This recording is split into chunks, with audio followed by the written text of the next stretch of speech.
Hello everyone, आज का हमारा टॉपिक है डी ब्रॉगली मैटर वेव। ठीक है, डी ब्रॉगली हाइपोथेसिस। तो बेसिकली डी ब्रॉगली साइंटिस्ट का नेम है और डी ब्रॉगली ने हाइपोथेसिस दी थी वेव पार्टिकल ड्युअलिटी के बेस पर। वेव पार्टिकल ड्युअलिटी की क्या, लाइट की ड्युअल नेचर को शो करती है, राइट? कि लाइट में पार्टिकल नेचर भी होती है और वेव नेचर भी होती है। ठीक है, तो उसी के अकॉर्डिंग डी ब्रॉगली ने अपनी एक हाइपोथेसिस दी थी कि अगर लाइट जो पहले वेव था उसमें पार्टिकल नेचर भी शो हुआ, पार्टिकल्स के फिनोमिना भी आए, तो पार्टिकल जो कि पार्टिकल को शो कर रहा है उसके अंदर भी अगर हम देखें तो वेव नेचर होनी चाहिए। अगर पार्टिकल को मूविंग पोजीशन में देखें तो उसके अंदर भी वेव नेचर होनी चाहिए।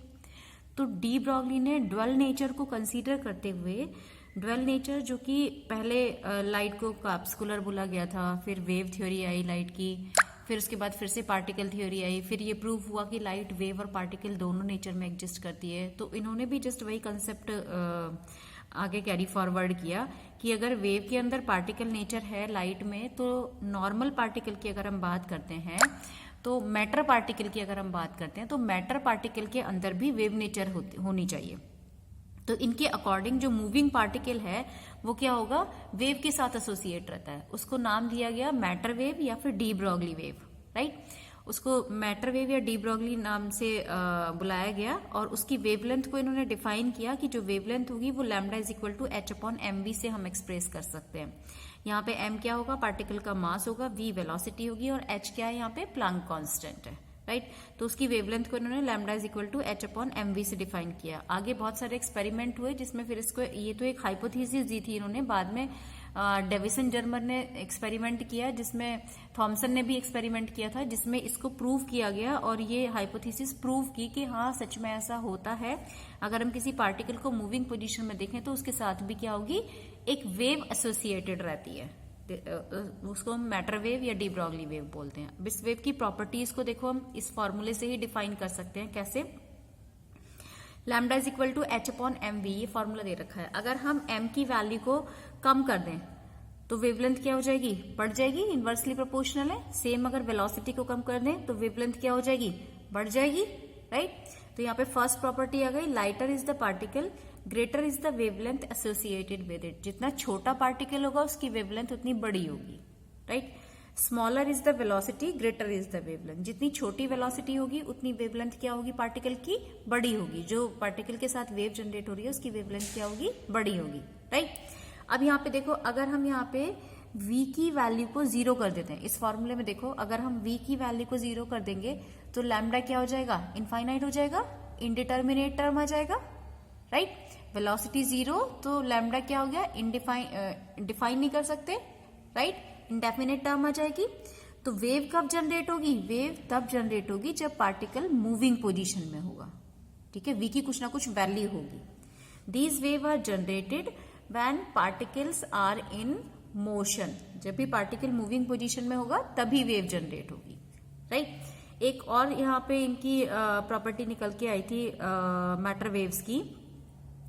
उसके अकॉर्डिंग अगर हम मैटर वेव्स की वेलोसिटी देखें तो वो स्पीड ऑफ लाइट से ज्यादा आती है। ठीक है, ये ड्रॉबैक्स था इसका कि मैटर वेव की जो वेलोसिटी है वो स्पीड ऑफ लाइट से ज्यादा आती है, जबकि हम अभी तक जो हमने पढ़ा है उसके अकॉर्डिंग, रिलेटिविस्टिक मैकेनिक्स भी आप लोगों ने पढ़ी, क्वांटम में आप लोग पढ़ रहे हो, तो उसमें हम क्या देखते हैं कि कोई भी पार्टिकल लाइट की वेलोसिटी से ज्यादा वेलोसिटी से मूव नहीं कर सकता, राइट? लेकिन यहाँ पे ऐसा आ रहा था, तो ये कैसे पॉसिबल है? तो उसको भी आगे उसको भी ग्रुप वेलोसिटी के कंसेप्ट से इस प्रॉब्लम को सॉल्व किया गया, जिसमें देखा गया कि पार्टिकल की वेलोसिटी जो है वो लाइट की वेलोसिटी से ज्यादा नहीं आती अगर हम ग्रुप वेलोसिटी को कंसीडर करते हैं तो, राइट? तो ये भी इनकी एक प्रॉपर्टीज में आता है कि मैटर वेव की जो वेलोसिटी है वो स्पीड ऑफ लाइट से ज्यादा आती है, राइट?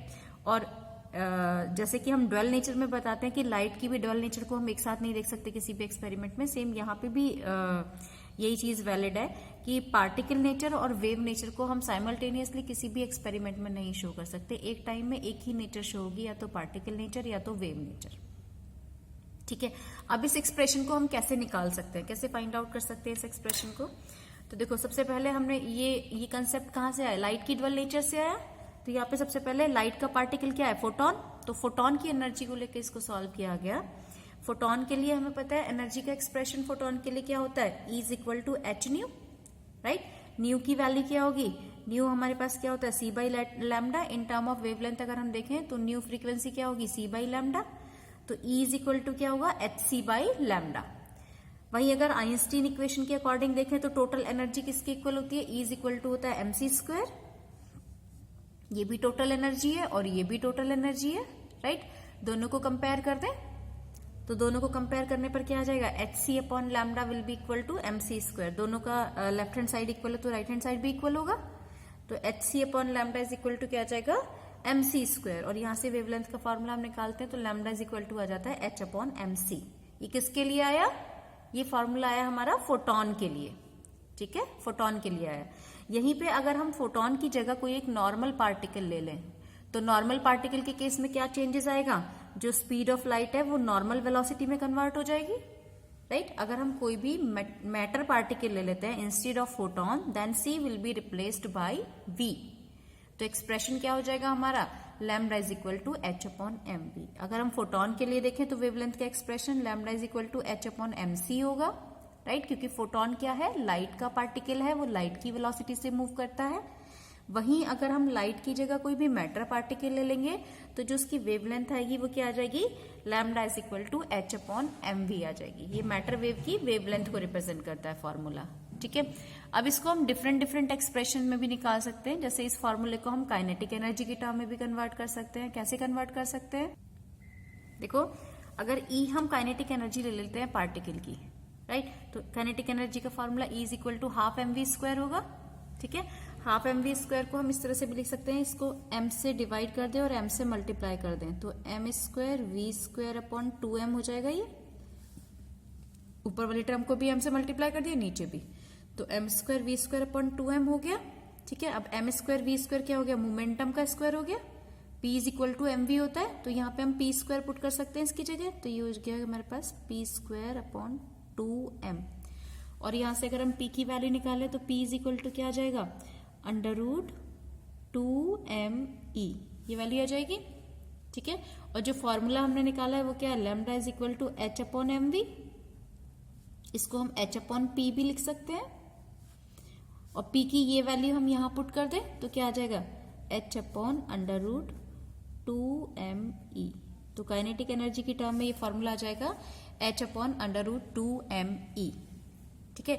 इसी तरह से अगर हम कोई चार्ज पार्टिकल ले लें तो चार्ज पार्टिकल के केस में क्या होगा, सपोज ई चार्ज है पार्टिकल पे, राइट, ई हमने चार्ज ले लिया और वो v वोल्ट से एक्सेलरेट हो रहा है पार्टिकल, ठीक है। तो उसकी एनर्जी क्या हो जाएगी टोटल, अगर हम उसकी टोटल एनर्जी देखें तो E is equal to Q V हो जाएगी। चार्ज पार्टिकल के केस में अगर कोई भी पार्टिकल है, ई चार्ज है उसके पास और v वोल्ट से वो एक्सेलरेट हो रहा है तो E is equal to energy उसकी क्यू वी हो जाएगी, काइनेटिक एनर्जी। तो यहाँ पे देखो E की जगह पे ये वैल्यू पुट कर दे तो लैम्डा इज इक्वल टू क्या आ जाएगा, lambda is equal to H upon under root 2m⁴v। तो ये किसके लिए फॉर्मूला हो जाएगा, चार्ज पार्टिकल के लिए फॉर्मूला हो जाएगा। ये फॉर्मूला काइनेटिक एनर्जी के लिए फॉर्मूला हो जाएगा, ठीक है। इसी तरह से अगर हम रिलेटिविस्टिक के केस में देखें तो रिलेटिविस्टिक के केस में m इज इक्वल टू क्या होगा, m naught upon under root 1 minus V square by C square. ये फॉर्मूला होता है मास का, ठीक है।